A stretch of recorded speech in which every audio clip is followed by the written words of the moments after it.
السلام علیکم ورحمۃ اللہ وبرکاتہ۔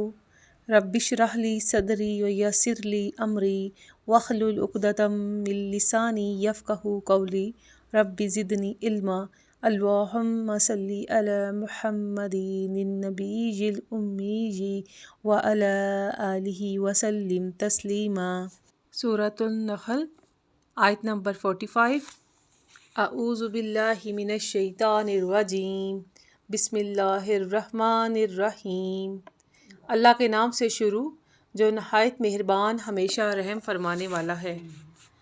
کیا وہ برے مکر و فریب کرنے والے لوگ اس بات سے بے خوف ہو گئے ہیں کہ اللہ انہیں زمین میں دسا دے یا کسی ایسی جگہ سے ان پر عذاب بھیج دے جس کا انہیں کوئی خیال بھی نہ ہو، یا ان کی نقل و حرکت سفر اور شغل تجارت کے دوران ہی انہیں پکڑ لے سو وہ اللہ کو عاجز نہیں کر سکتے، یا انہیں ان کے خوف زدہ ہونے پر پکڑ لے تو بے شک تمہارا رب بڑا شفیق نہایت مہربان ہے۔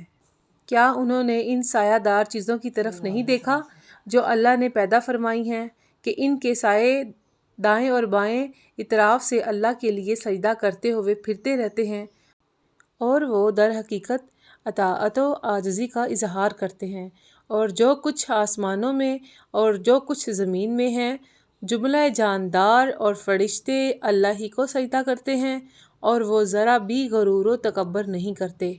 وہ اپنے رب سے جو ان کے اوپر ہے ڈرتے رہتے ہیں، اور جو حکم انہیں دیا جاتا ہے اسے بجا لاتے ہیں۔ اور اللہ نے فرمایا ہے تم دو معبود مت بناؤ، بے شک وہی اللہ معبود یکتا ہے، اور تم مجھ ہی سے ڈرتے رہو۔ اور جو کچھ آسمانوں اور زمین میں ہے سب اسی کا ہے، اور سب کے لیے اسی کی فرما برداری واجب ہے۔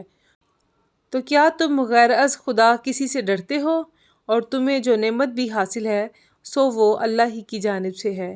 پھر جب تمہیں تکلیف پہنچتی ہے تو تم اسی کے آگے گریہ زاری کرتے ہو۔ پھر جب اللہ اس تکلیف کو تم سے دور فرما دیتا ہے تو تم میں سے ایک گروہ اس وقت اپنے رب سے شرک کرنے لگتا ہے۔ یہ کفر و شرک اس لیے تاکہ وہ ان نعمتوں کی ناشکری کریں جو ہم نے انہیں عطا کر رکھی ہیں۔ پس اے مشرکو چند روزہ فائدہ اٹھا لو، پھر تم عن قریب اپنے انجام کو جان لو گے۔ اور یہ ان بتوں کے لیے جن کی حقیقت کو وہ خود بھی نہیں جانتے اس رزق میں حصہ مقرر کرتے ہیں جو ہم نے انہیں عطا کر رکھا ہے۔ اللہ کی قسم تم سے اس بہتان کی نسبت ضرور پوچھ گچھ کی جائے گی جو تم باندھا کرتے ہو۔ اور یہ کفار مشرکین اللہ کے لیے بیٹیاں مقرر کرتے ہیں، وہ اس سے پاک ہے، اور اپنے لیے وہ کچھ یعنی بیٹے جن کی وہ خواہش کرتے ہیں۔ اور جب ان میں سے کسی کو لڑکی کی پیدائش کی خبر سنائی جاتی ہے تو اس کا چہرہ سیاہ ہو جاتا ہے اور وہ غصے سے بھر جاتا ہے، وہ لوگوں سے چھپا پھرتا ہے اس بری خبر کی وجہ سے جو اسے سنائی گئی ہے۔ اب یہ سوچنے لگتا ہے کہ آیا اسے ذلت و رسوائی کے ساتھ زندہ رکھے یا اسے مٹی میں دبا دے، یعنی زندہ درگور کر دے۔ خبردار کتنا برا فیصلہ ہے جو وہ کرتے ہیں۔ ان لوگوں کی جو آخرت پر ایمان نہیں رکھتے یہ نہایت بری صفت ہے، اور بلند تر صفت اللہ ہی کی ہے، اور وہ غالب حکمت والا ہے۔ اور اگر اللہ لوگوں کو ان کے ظلم کے عوض فوراً پکڑ لیا کرتا تو اس زمین پر کسی جاندار کو نہ چھوڑتا، لیکن وہ انہیں مقرر میعاد تک مہلت دیتا ہے۔ پھر جب ان کا مقرر وقت آ پہنچتا ہے تو وہ نہ ایک گھڑی پیچھے ہو سکتے ہیں اور نہ آگے بڑھ سکتے ہیں، اور وہ اللہ کے لیے وہ کچھ مقرر کرتے ہیں جو اپنے لیے ناپسند کرتے ہیں، اور ان کی زبانیں جھوٹ بولتی ہیں کہ ان کے لیے بھلائی ہے، ہرگز نہیں، حقیقت یہ ہے کہ ان کے لیے دوزخ ہے، اور یہ دوزخ میں سب سے پہلے بھیجے جائیں گے اور اس میں ہمیشہ کے لیے چھوڑ دیے جائیں گے۔ اللہ کی قسم یقیناً ہم نے آپ سے پہلے بھی بہت سی امتوں کی طرف رسول بھیجے، تو شیطان نے ان امتوں کے لیے ان کے برے اعمال آراستہ خوشنما کر دکھائے، سو وہی شیطان آج ان کا دوست ہے اور ان کے لیے دردناک عذاب ہے۔ اور ہم نے آپ کی طرف کتاب نہیں اتاری مگر اس لیے کہ آپ ان پر وہ امور واضح کر دیں جن میں وہ اختلاف کرتے ہیں، اور اس کے لیے یہ کتاب ہدایت اور رحمت ہے اس قوم کے لیے جو ایمان لے آئی ہے۔ اور اللہ نے آسمان کی جانب سے پانی اتارا اور اس کے ذریعے زمین کو اس مردہ یعنی بنجر ہونے کے بعد زندہ یعنی سرسبز شاداب کر دیا۔ بے شک اس میں نصیحت سننے والوں کے لیے نشانی ہے، اور بے شک تمہارے لیے مویشیوں میں بھی مقام غور ہے۔ ہم ان کے جسموں کے اندر کی اس چیز سے جو آنتوں کے بعض مشمولات اور خون کے اختلاط سے وجود میں آتی ہے خالص دودھ نکال کر تمہیں پلاتے ہیں، جو پینے والوں کے لیے فرحت بخش ہوتا ہے، اور کھجور اور انگور کے پھلوں سے تم شکر اور دیگر عمدہ غذائیں بناتے ہو۔ بے شک اس میں اہل عقل کے لیے نشانی ہے۔ اور آپ کے رب نے شہد کی مکھی کے دل میں خیال ڈال دیا کہ تو بعض پہاڑوں میں اپنے گھر بنا، اور بعض درختوں میں، اور بعض چھپڑوں میں جنہیں لوگ چھت کی طرح اونچا بناتے ہیں۔ بس تو ہر قسم کے پھلوں سے رس چوسا کر، پھر اپنے رب کے سجائے ہوئے راستوں پر جو ان پھلوں اور پھولوں تک جاتے ہیں جن سے تو نے رس چوسنا ہے، دوسری مکھیوں کے لیے بھی آسانی فراہم کرتے ہوئے چلا کر ان کے شکموں میں سے ایک پینے کی چیز نکلتی ہے، وہ شہد ہے جس کے رنگ جدا گانا ہوتے ہیں، اس میں لوگوں کے لیے شفا ہے۔ بے شک اس میں غور و فکر کرنے والوں کے لیے نشانی ہے۔ اور اللہ نے تمہیں پیدا فرمایا ہے، پھر وہ تمہیں وفات دیتا یعنی تمہاری روح قبض کرتا ہے، اور تم میں سے کسی کو ناقص ترین عمر بڑھاپا کی طرف پھیر دیا جاتا ہے، تاکہ زندگی میں بہت کچھ جان لینے کے بعد اب کچھ بھی نہ جانے، یعنی انسان مرنے سے پہلے اپنی بے بسی کم مائگی کا منظر بھی دیکھ لے۔ بے شک اللہ خوب جاننے والا، بڑی قدرت والا ہے۔ اور اللہ نے تم میں سے بعض کو بعض پر رزق کے درجات میں فضیلت دی ہے، تاکہ وہ تمہیں حکم انفاق کے ذریعے آزمائے، مگر جن لوگوں کو فضیلت دی گئی ہے وہ اپنی دولت کے کچھ حصے کو بھی اپنے زیر دست لوگوں پر نہیں لٹاتے یعنی خرچ نہیں کرتے، حالانکہ وہ سب اس میں بنیادی ضروریات کی حد تک برابر ہیں، تو کیا وہ اللہ کی نعمتوں کا انکار کرتے ہیں اور اللہ کے سوا ان بتوں کی پرستش کرتے ہیں جو آسمانوں اور زمین سے ان کے لیے کسی قدر رزق دینے کے بھی مالک نہیں ہیں اور نہ ہی کچھ قدرت رکھتے ہیں؟ بس تم اللہ کے لیے مثل نہ ٹھہرایا کرو، بے شک اللہ جانتا ہے اور تم نہیں جانتے۔ اللہ نے ایک مثال بیان فرمائی ہے کہ ایک غلام ہے جو کسی کی ملکیت میں ہے، خود کسی چیز پر قدرت نہیں رکھتا، اور دوسرا وہ شخص ہے جسے ہم نے اپنی طرف سے عمدہ روزی عطا فرمائی ہے، سو وہ اس میں سے پوشیدہ اور ظاہر خرچ کرتا ہے، کیا وہ برابر ہو سکتے ہیں؟ سب تعریفیں اللہ کے لیے ہیں، بلکہ ان میں سے اکثر بنیادی حقیقت کو بھی نہیں جانتے۔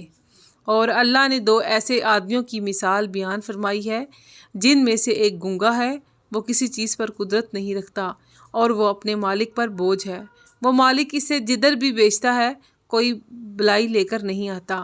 کیا وہ گونگا اور دوسرا وہ شخص جو اس منصب کا حامل ہے، لوگوں کو عدل انصاف کا حکم دیتا ہے اور وہ خود بھی سیدھی راہ پر گامزن ہے، دونوں برابر ہو سکتے ہیں؟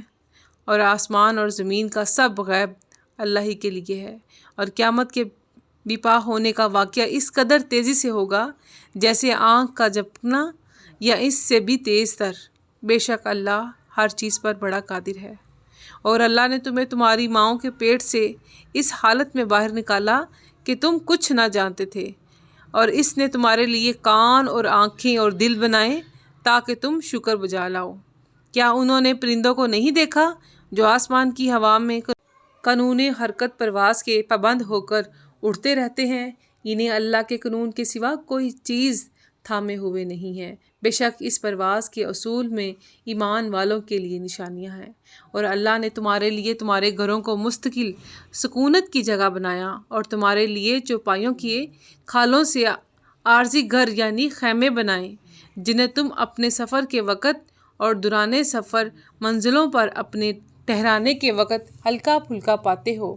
اور اسی اللہ نے تمہارے لیے بھیڑوں اور دمبوں کی اون اور اونٹوں کی پشم اور بکریوں کے بالوں سے گھریلو استعمال اور معیشت تجارت میں فائدہ اٹھانے کے اسباب بنائے جو مقررہ مدت تک ہیں، اور اللہ نے تمہارے لیے اپنی پیدا کردہ کئی چیزوں کے سائے بنائے، اور اس نے تمہارے لیے پہاڑوں میں پناہ گاہیں بنائیں، اور اس نے تمہارے لیے کچھ ایسے لباس بنائے جو تمہیں گرمی سے بچاتے ہیں، اور کچھ ایسے لباس جو تمہیں شدید جنگ میں دشمن کے وار سے بچاتے ہیں۔ اسی طرح اللہ تم پر اپنی نعمت، کفالت، حفاظت پوری فرماتا ہے تاکہ تم اس کے حضور سرے نیاز خم کر دو۔ سو اگر پھر بھی وہ روگردانی کریں تو اے نبی معظم، آپ کے ذمے تو صرف میرے پیغام اور احکام کو صاف صاف پہنچا دینا ہے۔ یہ لوگ اللہ کی نعمتوں کو پہچانتے ہیں پھر اس کا انکار کرتے ہیں، اور ان میں سے اکثر کافر ہیں۔ اور جس دن ہم ہر امت سے اس کے نبی کو اس کے اعمال پر گواہ بنا کر اٹھائیں گے، پھر کافر لوگوں کو کوئی عذر پیش کرنے کی اجازت نہیں دی جائے گی، اور نہ اس وقت ان سے توبہ رجوع کا مطالبہ کیا جائے گا۔ اور جب ظالم لوگ عذاب دیکھ لیں گے تو نہ ان سے اس عذاب کی تخفیف کی جائے گی اور نہ ہی انہیں مہلت دی جائے گی۔ اور جب مشرک لوگ اپنے خود ساختہ شریکوں کو دیکھیں گے تو کہیں گے، اے ہمارے رب، یہی ہمارے شریک تھے جن کی ہم تجھے چھوڑ کر پرستش کرتے تھے۔ پس وہ شرکا انہیں جواباً پیغام بھیجیں گے کہ بے شک تم جھوٹے ہو، اور یہ مشرکین اس دن اللہ کے حضور عاجزی فرما برداری ظاہر کریں گے، اور ان سے وہ سارا بہتان جاتا رہے گا جو یہ باندھا کرتے تھے۔ جن لوگوں نے کفر کیا اور دوسروں کو اللہ کی راہ سے روکتے رہے، ہم ان کے عذاب پر عذاب کا اضافہ کریں گے، اسی وجہ سے کہ وہ فساد انگیزی کرتے تھے۔ اور یہ وہ دن ہوگا جب ہم ہر امت میں انہی میں سے خود ان پر ایک گواہ اٹھائیں گے، اور اے حبیب مکرم، ہم آپ کو ان سب امتوں اور پیغمبروں پر گواہ بنا کر لائیں گے۔ ہم نے آپ پر وہ عظیم کتاب نازل فرمائی ہے جو ہر چیز کا بڑا واضح بیان ہے، اور مسلمانوں کے لیے ہدایت اور رحمت اور بشارت ہے۔ بے شک اللہ ہر ایک کے ساتھ عدل اور احسان کا حکم فرماتا ہے، اور قرابت داروں کو دیتے رہنے کا، اور بے حیائی اور برے کاموں اور سرکشی نافرمانی سے منع فرماتا ہے۔ وہ تمہیں نصیحت فرماتا ہے تاکہ تم خوب یاد رکھو، اور تم اللہ کا عہد پورا کر دیا کرو۔ جب تم عہد کرو اور قسموں کو پختہ کر لینے کے بعد انہیں مت توڑا کرو، حالانکہ تم اللہ کو اپنے آپ پر ضامن بنا چکے ہو۔ بے شک اللہ خوب جانتا ہے جو کچھ تم کرتے ہو۔ اور اس عورت کی طرح نہ ہو جاؤ جس نے اپنا سوت مضبوط کاٹ لینے کے بعد توڑ کر ٹکڑے ٹکڑے کر ڈالا۔ تم اپنی قسموں کو اپنے درمیان فریب کاری کا ذریعہ بناتے ہو تاکہ اس طرح ایک گروہ دوسرے گروہ سے زیادہ فائدہ اٹھانے والا ہو جائے۔ بات یہ ہے کہ اللہ بھی تمہیں اس کے ذریعے آزماتا ہے، اور وہ تمہارے لیے قیامت کے دن ان باتوں کو ضرور واضح فرما دے گا جن میں تم اختلاف کیا کرتے تھے۔ اور اگر اللہ چاہتا تو تم سب کو ایک ہی امت بنا دیتا، لیکن وہ جسے چاہتا ہے گمراہ ٹھہرا دیتا ہے، اور جسے چاہتا ہے ہدایت فرما دیتا ہے۔ اور تم سے ان کاموں کی نسبت ضرور پوچھا جائے گا جو تم انجام دیا کرتے تھے، اور تم اپنی قسموں کو آپس میں فریب کاری کا ذریعہ نہ بنایا کرو، ورنہ قدم اسلام پر جم جانے کے بعد لڑکھڑا جائے گا، اور تم اس وجہ سے کہ اللہ کی راہ سے روکتے تھے برے انجام کا مزہ چکھو گے، اور تمہارے لیے زبردست عذاب ہے۔ اور اللہ کے عہد حقیر سی قیمت یعنی دنوی مال و دولت کے عوض مت بیچ ڈالا کرو۔ بے شک جو اجر اللہ کے پاس ہے وہ تمہارے لیے بہتر ہے اگر تم اس راز کو جانتے ہو۔ جو مال و زر تمہارے پاس ہے فنا ہو جائے گا، اور جو اللہ کے پاس ہے باقی رہنے والا ہے۔ اور ہم ان لوگوں کو جنہوں نے صبر کیا ضرور ان کا اجر عطا فرمائیں گے، ان کے اچھے اعمال کے عوض جو وہ انجام دیتے رہے تھے۔ جو کوئی نیک عمل کرے، خواہ مرد ہو یا عورت، جب کہ وہ مومن ہو تو ہم اسے ضرور پاکیزہ زندگی کے ساتھ زندہ رکھیں گے، اور انہیں ضرور ان کا اجر بھی عطا فرمائیں گے ان اچھے اعمال کے عوض جو وہ انجام دیتے تھے۔ سو جب آپ قرآن پڑھنے لگے تو شیطان مردود کی وسوسہ اندازیوں سے اللہ کی پناہ مانگ لیا کرے۔ بے شک اسے ان لوگوں پر کچھ بھی غلبہ حاصل نہیں ہے جو ایمان لائے اور اپنے رب پر توکل کرتے ہیں۔ بس اس کا غلبہ صرف انہی لوگوں پر ہے جو اسے دوست بناتے ہیں، اور جو اللہ کے ساتھ شرک کرنے والے ہیں۔ اور جب ہم کسی آیت کی جگہ دوسری آیت بدل دیتے ہیں اور اللہ ہی بہتر جانتا ہے جو کچھ وہ نازل فرماتا ہے، تو کفار کہتے ہیں کہ آپ تو بس اپنی طرف سے گھڑنے والے ہیں، بلکہ ان میں سے اکثر لوگ آیتوں کے اتارنے اور بدلنے کی حکمت نہیں جانتے۔ فرما دیجئے اس قرآن کو روح القدس جبرائیل علیہ السلام نے آپ کے رب کی طرف سے سچائی کے ساتھ اتارا ہے تاکہ ایمان والوں کو ثابت قدم رکھے، اور یہ مسلمانوں کے لیے ہدایت اور بشارت ہے۔ اور بے شک ہم جانتے ہیں کہ وہ کفار مشرکین کہتے ہیں کہ انہیں یہ قرآن محض کوئی آدمی ہی سکھاتا ہے۔ جس شخص کی طرف وہ بات کو حق سے ہٹاتے ہوئے منسوب کرتے ہیں، اس کی زبان عجمی ہے اور یہ قرآن واضح روشن عربی زبان میں ہے۔ بے شک جو لوگ اللہ کی آیتوں پر ایمان نہیں لاتے، اللہ انہیں ہدایت یعنی صحیح فہم و بصیرت کی توفیق بھی نہیں دیتا، اور ان کے لیے دردناک عذاب ہے۔ بے شک جھوٹی افطرا پردازی بھی وہی لوگ کرتے ہیں جو اللہ کی آیتوں پر ایمان نہیں لاتے، اور وہی لوگ جھوٹے ہیں۔ جو شخص اپنے ایمان لانے کے بعد کفر کرے سوائے اس کے جسے انتہائی مجبور کر دیا گیا، مگر اس کا دل بستور ایمان سے مطمئن ہے، لیکن ہاں وہ شخص جس نے دوبارہ شرح صدر کے ساتھ کفر اختیار کیا، سو ان پر اللہ کی طرف سے غضب ہے اور ان کے لیے زبردست عذاب ہے۔ یہ اس وجہ سے کہ انہوں نے دنیوی زندگی کو آخرت پر عزیز رکھا، اور اس کے لیے اللہ کافروں کی قوم کو ہدایت نہیں فرماتا۔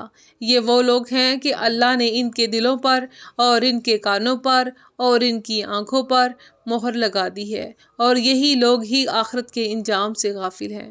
یہ حقیقت ہے کہ بے شک یہی لوگ آخرت میں خسارہ اٹھانے والے ہیں۔ پھر آپ کا رب ان لوگوں کے لیے جنہوں نے ظلم و جبر کرنے والے کافروں کے ہاتھوں آزمائشوں اور تکلیفوں میں مبتلا کیے جانے کے بعد ہجرت کی، یعنی اللہ کے لیے اپنے وطن چھوڑ دیے، پھر جنگیں کی، تو اے حبیب مکرم، آپ کا رب اس کے بعد بڑا بخشنے والا نہایت مہربان ہے۔ وہ دن یاد کریں جب ہر شخص محض اپنی جان کی طرف سے دفاع کے لیے جگڑتا ہوا حاضر ہوگا، اور ہر جان کو جو کچھ اس نے کیا ہوگا اس کا پورا پورا بدلہ دیا جائے گا، اور ان پر کوئی ظلم نہیں کیا جائے گا۔ اور اللہ نے ایک ایسی بستی کی مثال بیان فرمائی ہے جو بڑے امن اور اطمینان سے آباد تھی، اس کا رزق اس کے مکینوں کے پاس ہر طرف سے بڑی وسعت فروغت کے ساتھ آتا تھا۔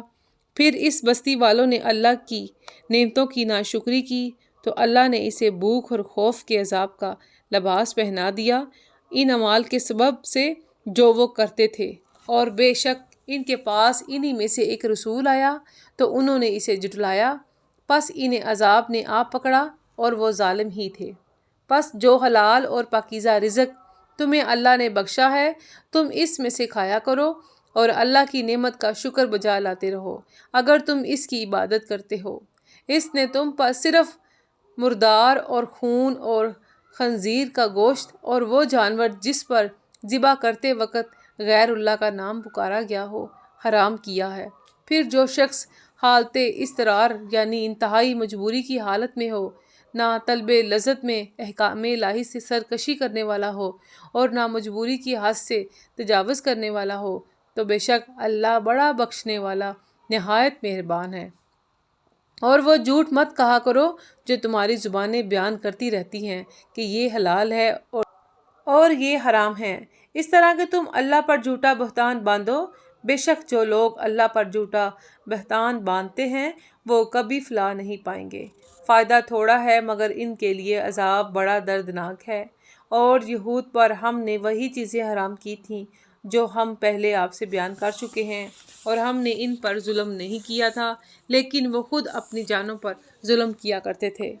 پھر بے شک آپ کا رب ان لوگوں کے لیے جنہوں نے نادانی سے غلطیاں کیں پھر اس کے بعد تائب ہو گئے اور اپنی حالت درست کر لی، تو بے شک آپ کا رب اس کے بعد بڑا بخشنے والا نہایت مہربان ہے۔